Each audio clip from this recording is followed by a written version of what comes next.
ਲੈ ਵੀ ਕਿਲੇ 'ਚ ਲੱਗਦਾ ਕੋਈ ਸਿਰੀ ਸਿੱਟ ਗਿਆ, ਬੜੇ ਕਾਂ ਇਕੱਠੇ ਹੋਏ ਨੇ। ਸਹੀ ਗੱਲ ਆ, ਸਰਕਾਰ ਇਹਨਾਂ ਕਾਵਾਂ ਨੇ ਸਾਨੂੰ ਬਹੁਤ ਤੰਗ ਕੀਤਾ ਵਾ। ਇਹ ਨਿਆਣੇ ਦੀਆਂ ਛਾਵਾਂ ਲੈ ਕੇ ਉੱਡ ਜਾਂਦੇ, ਬਾਅਦ ਚੋਂ ਨਿਆਣੇ ਸਾਨੂੰ ਤੰਗ ਕਰਦੇ ਰਹਿੰਦੇ ਆ। ਮੈਂ ਇਹਨਾਂ ਕਾਵਾਂ ਨੂੰ ਮੁਕਾ ਤੇ ਦਵਾਂ, ਪਰ ਮੈਨੂੰ ਪਤਾ ਲੱਗੇ ਨਾ ਵੀ ਪੂਰੇ ਸ਼ਹਿਰ 'ਚ ਕਿੰਨੇ ਕਾਂ ਵਾ, ਤੇ ਇਹ ਗਿਣਤੀ ਹੋ ਨਹੀਂ ਸਕਦੀ। ਉਹ ਬਾਦਸ਼ਾਹ, ਇਹ ਕੰਮ ਤੇ ਮੇਰੇ ਲਈ ਬਹੁਤ ਮਾਮੂਲੀ ਆ। ਲੈ ਵੀ ਹਰ ਕੰਮ 'ਚ ਤੂੰ ਹੀ ਅਕਲਮੰਦ ਆ, ਮੈਂ ਤਾਂ ਜਿਵੇਂ ਹੈਗਾ ਹੀ ਕੁਛ ਨਹੀਂ। ਉਹ ਪਾਗਲ ਹੋਇਆ, ਗਿਣ ਸਕਦਾ ਕੋਈ ਕਿ ਪੂਰੇ ਸ਼ਹਿਰ 'ਚ ਕਿੰਨੇ ਕਾਂ ਵਾ? ਬਾਦਸ਼ਾਹ ਤੂੰ ਮੈਨੂੰ 2-4 ਦਿਨ ਦੀ ਮੌਹਲਤ ਦੇ, ਮੈਂ ਤੈਨੂੰ ਗਿਣ ਕੇ ਦੱਸ ਦੂੰ ਕਿੰਨੇ ਕਾਂ ਨੇ ਪੂਰੇ ਸ਼ਹਿਰ 'ਚ। ਲੈ ਵੇ ਅੱਛੂ ਬੇਟੇ, ਮੈਨੂੰ ਤੇਰੇ ਜਵਾਬ ਦਾ ਇੰਤਜ਼ਾਰ ਰਹੇਗਾ। ਉਮੀਦ ਆ ਤੂੰ ਬੇਇੱਜ਼ਤੀ ਹੋਏਗਾ।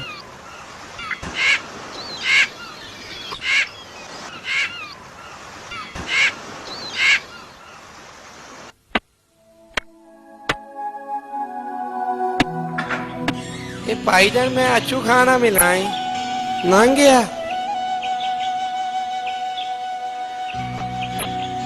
पुत्रा तेनू तंग करन दी माफी चाहुंदा। ਕੋਈ ਗੱਲ ਨਹੀਂ ਚਾਚਿਓ, ਤੁਸੀਂ ਆਪਣੇ ਬੰਦੇ ਜੇ, ਦੱਸੋ ਕੀ ਗੱਲ ਆ। मेरा नाम राम प्रसाद है, मैं तेरे लागे रहना पुत। आ पिछली गली च मेरी मदद ते मैं लुटिया जाना ही, मैं तेनू दसदा ही। ਉਹ ਤੂੰ ਘਬਰਾ ਨਾ ਚਾਚਾ, ਮੈਨੂੰ ਅਸਲ ਗੱਲ ਦੱਸ ਕੀ ਆ।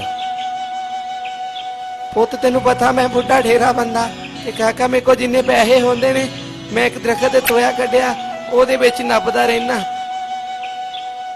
3 ਮਹੀਨੇ ਪਹਿਲੇ ਮੇਰਾ ਪ੍ਰੋਗਰਾਮ ਬਣਿਆ ਕਿ ਮੈਂ ਕਾਲੀ ਮਾਤਾ ਦੇ ਮੰਦਿਰੋਂ ਹੋ ਕੇ ਆਵਾਂ। ਮੈਂ ਡਰ ਗਿਆ ਕਿ ਮੇਰੇ ਕੋਈ ਉੱਥੋਂ ਪੈਸੇ ਨਾ ਕੱਢ ਲਵੇ। ਇਹ ਸੋਚ ਕੇ ਮੇਰਾ ਪ੍ਰੋਗਰਾਮ ਬਣਿਆ ਕਿ ਮੈਂ ਆਪਣੇ ਪੈਸੇ ਆਪਣੇ ਯਾਰ ਖੱਤਰੀ ਲਾਲ ਨੂੰ ਅਮਾਨਤ ਦੇ ਤੌਰ ਤੇ ਫੜਾਵਾਂ, ਕਿਉਂਕਿ ਉਹ ਮੇਰਾ ਬੜਾ ਚੰਗਾ ਯਾਰ ਸੀ।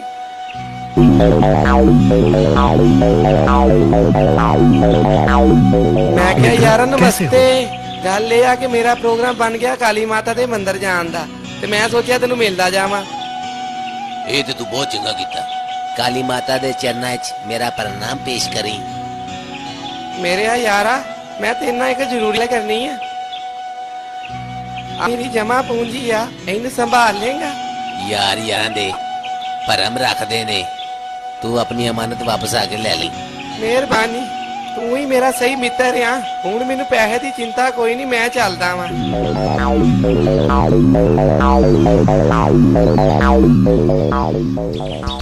पुत मैं अगले दिन ही अपना संदूक फड़ के तुर पिया। हुण उत्थे जाके पुत मैं अपनी सारियां मनतां पूरियां कीतियां।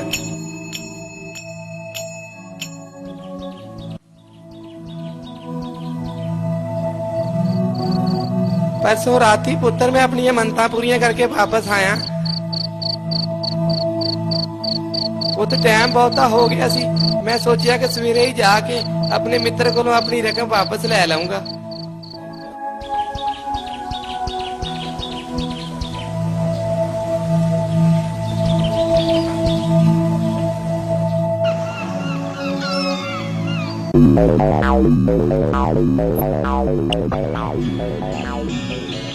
ओ मेरे बेलिया की हाल आ? कल राती मैं वापस मुड़िया ते नाले तेरे वास्ते काली माता दा प्रसाद लेके आया। ठीक है, धन्यवाद। हुण तू वेख रहा ना, मैं बहुत मसरूफ हाँ। हाँ मैं वेख रहा, पर मैं अपने पैसे लैन आया सी जेड़े मैं सारी जिंदगी जोड़े। पैसे? ओके पैसे? तेरा दिमाग तो ठीक है ना? ना इदा ना कि मेरा भरा मैनू, मैं सारी जिंदगी जोड़े ने पैसे दे दे, मेरे पैसे वापस। तेरी जरूरत कितना हुई? मेरे को पैसे की कमी है, मैं तेरे जिया को पैसे मंगागा। मैं तेरे को कोई पैसे नहीं लै, दूर हो जा मेरी नजर तो। आज तो बाद मैंने शक्ल ना विखाई, निकल जाए तो।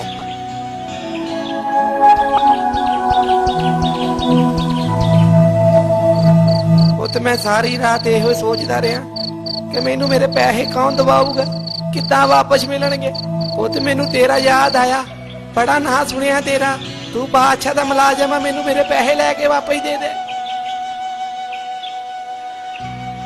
एक गल ते दस चाचा, जो तू खतरी लाल नूं पैसे दिते सी, ओहदा कोई गवाह हैगा? पुत मैनू की पता सी उन्हें इंज करना, नहीं तो मैं गवाह दे तौर ते 400-500 बंदे नाल ले जांदा। घबरा ना मेरा चाचा, जे तू सच बोलदा पिया ना ते तेरे पैसे तेनू जरूर मिल जाणगे। तू कल खतरी लाल नूं नाल लैके ते बादशाह दरबार च आ जा। ले जी मेरे पुत्र, तेरी बड़ी मेहरबानी।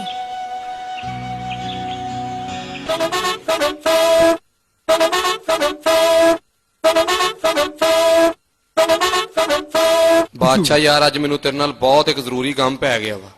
ਤੇਰੀ ਮਿਹਰਬਾਨੀ ਆ ਕੋਈ ਚਵਲ ਨਾ ਮਾਰੀ। ਇੱਕ ਬੰਦੇ ਨੂੰ ਇਨਸਾਫ ਦਿਲਵਾਉਣਾ ਵਾ, ਤੂੰ ਕਵੇਂ ਤੇ ਬੁਲਵਾਵਾਂ। ਬੁਲਾ ਲਾ। ਰਾਮ ਪ੍ਰਸਾਦ ਤੇ ਖੱਤਰੀ ਲਾਲ ਨੂੰ ਹਾਜ਼ਰ ਕੀਤਾ ਜਾਏ। ਬਾਹਰ ਜਿਹੜੀ ਖੱਤਰੀ ਖੁਤਰੀ ਆ ਹਾਜ਼ਰ ਹੋਣ।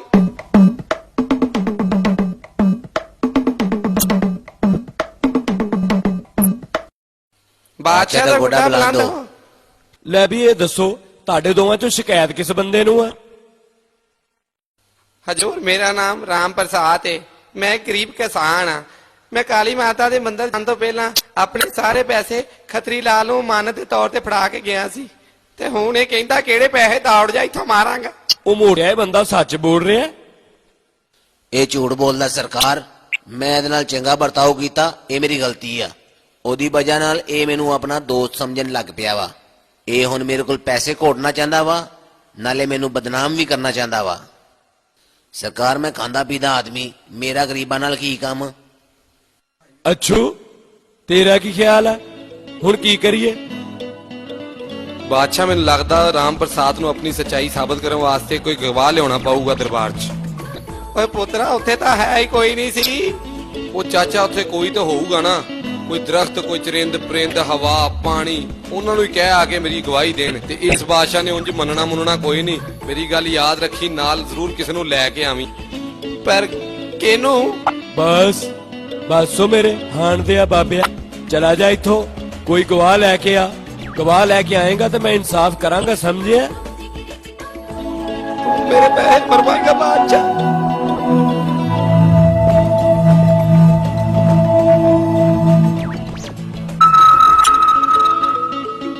ਅੱਛੂ ਬੇਟੇ ਉਹ ਕਾਂ ਗਿਣਨੇ ਸੀ, ਤੂੰ ਕੀ ਬਣਿਆ? ਚੰਗਾ ਰਹੇਗਾ ਹਾਰ ਮੰਨ ਲਾ ਆਪਣੀ, ਮੇਰਾ ਪੁੱਤ। ਬਾਦਸ਼ਾਹ ਮੇਰੀ ਗਿਣਤੀ ਦੇ ਮੁਤਾਬਕ ਇਸ ਪੂਰੇ ਸ਼ਹਿਰ ਦੇ ਵਿੱਚ 10,591 ਗਾਂ ਨੇ। ਹੈ ਉਹ ਬੇਟੇ ਤੈਨੂੰ ਇੰਨਾ ਪੱਕਾ ਯਕੀਨ ਆ ਕਿ ਇੰਨੇ ਹੀ ਕਾਮ ਆ? ਉਹ ਬਾਦਸ਼ਾਹ ਮੈਨੂੰ ਪੂਰਾ ਯਕੀਨ ਆ, ਤੂੰ ਸ਼ੌਕ ਨਾਲ ਭਾਵਾਂ ਉਹਨਾਂ ਨੂੰ ਗਿਣ ਲੈ।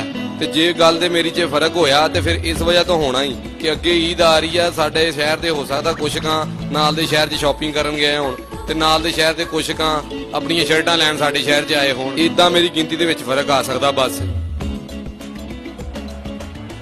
ਸ਼ਾਬਾਸ਼ ਬਈ। ਅੱਛੂ ਬੇਟੇ ਉਹ ਮੈਨੂੰ ਇਹ ਦੱਸ, ਤੇਰੇ ਕੋਲ ਸਾਰੇ ਸ਼ਹਿਰ ਦੇ ਕਾਮ ਦੇ ਸ਼ਨਾਖਤੀ ਕਾਰਡ ਨੇ ਜਿਹੜੇ ਤੂੰ ਗਿਣ ਲਏ ਨੇ? ਉਹ ਬਾਦਸ਼ਾਹ ਤੇਰਾ ਵੀ ਮੇਰੇ ਕੋਲ ਹੀ ਆ। ਉੱਤੋਂ ਤੂੰ ਵਿਚਾਰੇ ਗਰੀਬ ਬੰਦੇ ਨੂੰ ਜਾਨ ਛਡਾਉਣ ਵਾਸਤੇ ਮੇਰੇ ਗਲੇ ਫੇਰ ਪਾਤਾ। ਹੁਣ ਪਤਾ ਨਹੀਂ ਨੂੰ ਵਿਚਾਰੇ ਨੂੰ ਕੋਈ ਗਵਾਹੀ ਲੱਭਦੀ ਵੀ ਆ ਕਿ ਨਹੀਂ ਲੱਭਦੀ। ਕਾਹਦੇ ਲਈ ਉਹਨੇ ਇੰਨੀ ਦੇਰ ਲਾਤੀ? ਲੱਗਦਾ ਮੇਰੇ ਵਿਹੜੇ ਜਿਹੜਾ ਤਰੇਕ ਦਾ ਦਰਖਤ ਲੱਗਾ ਉਹਨੂੰ ਮਨਾਉਂਦਾ ਹੋਣਾ ਤੇ ਉਹ ਕਹਿੰਦਾ ਹੋਣਾ ਕਿ ਮੈਂ ਗਵਾਹੀ ਨਹੀਂ ਦੇਣੀ। ਬਾਦਸ਼ਾਹ ਇਸ ਬੰਦੇ ਨੂੰ ਫੜ ਕੇ ਦੀਆਂ ਨਾਸਾਂ ਪੜਵਾ ਦੇ। ਇਹ ਬੰਦਾ ਤੇਰੇ ਤੇ ਗਿਆ ਹੀ। ਇਹਨੂੰ ਕਿੱਦਾਂ ਪਤਾ ਲੱਗਾ ਕਿ ਉਹ ਤਰੇਕ ਦਾ ਦਰਖਤ ਲੈ ਕੇ ਦਰਬਾਰ 'ਚ ਪੇਸ਼ ਕਰੇਗਾ? ਇਹਦਾ ਮਤਲਬ ਕਿ ਇਹਨੇ ਰਾਮ ਪ੍ਰਸਾਦ ਕੋ ਦਰਖਤ ਦੇ ਕੋਲ ਪੈਸੇ ਲਏ ਸੀ। ਉਹ ਮੋਟਿਆ ਸੰਡਿਆ, ਉਹ ਸੂਰਾ ਹਰਾਮ ਖਾ ਕੇ ਕਿੱਡਾ ਫਿੱਟਿਆ ਤੂੰ। ਉਹ ਤੈਨੂੰ ਸ਼ਰਮ ਨਾ ਆਈ ਹੈ ਕਿ ਗਰੀਬ ਆਦਮੀ ਦੇ ਪੈਸੇ ਖਾਂਦੇ ਆ? ਸਿਪਾਹੀਓ ਫੜ ਲੋ ਇਹਨੂੰ। ਲੈ ਚਾਚਾ ਘਬਰਾਈ ਨਾ, ਤੈਨੂੰ ਤੇਰੇ ਪੈਸੇ ਜਲਦੀ ਮਿਲ ਜਾਣਗੇ।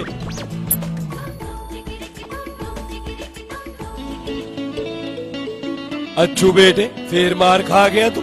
ਮੈਨੂੰ ਤਾਂ ਪਤਾ ਉਦੋਂ ਹੀ ਲੱਗ ਗਿਆ ਸੀ ਜਦੋਂ ਤੂੰ ਉਹਨੂੰ ਕਿਹਾ ਦਰਖਤ ਦੀ ਗਵਾਹੀ ਲੈ ਕੇ ਆ। ਫੈਸਲਾ ਤੇ ਮੈਂ ਉਦੋਂ ਹੀ ਕਰਨ ਲੱਗਾ ਸੀ, ਪਰ ਮੈਂ ਕਿਹਾ ਅੱਛੂ ਪੁੱਤਰ ਥੋੜਾ ਜਿਹਾ ਹੋਰ ਖਾਪ ਲਵੇ, ਸ਼ੁਗਲ ਹੀ ਸਹੀ। ਲੈ ਵੀ ਤੈਨੂੰ ਵੀ ਨਾ ਅਜ਼ੀਜ਼ੀ ਸਟੂਡੀਓ ਵਾਲੇ ਨੇ ਸਹੀ ਬਾਦਸ਼ਾਹ ਬਣਾਇਆ। ਆਵੇਗਾ ਇੱਕ ਦਿਨ ਬਾਦਸ਼ਾਹ ਦੀ ਸਟੂਡੀਓ